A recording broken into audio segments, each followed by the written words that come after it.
Hello everyone, right, it's me, the Wig Medic. We're going to do something a little bit different today and change it up a little bit. And he's here. Let me introduce you.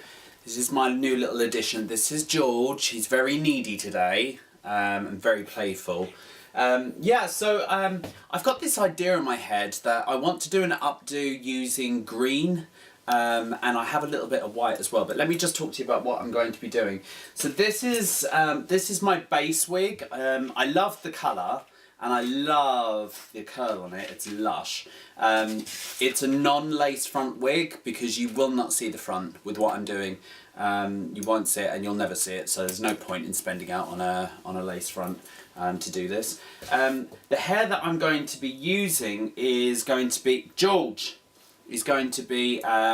braiding hair. Braiding hair is absolutely brilliant for backcombing and creating bulk. So to sculpt this, I'm going to find it a lot easier to use this than I am to use normal straight hair. So that's what I'm going to be doing. I don't really know how I'm going to go about this yet.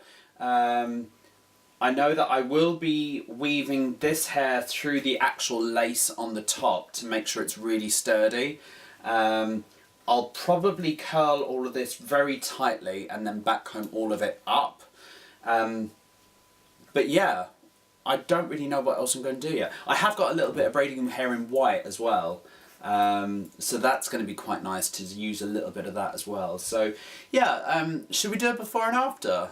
And see what you think. Comment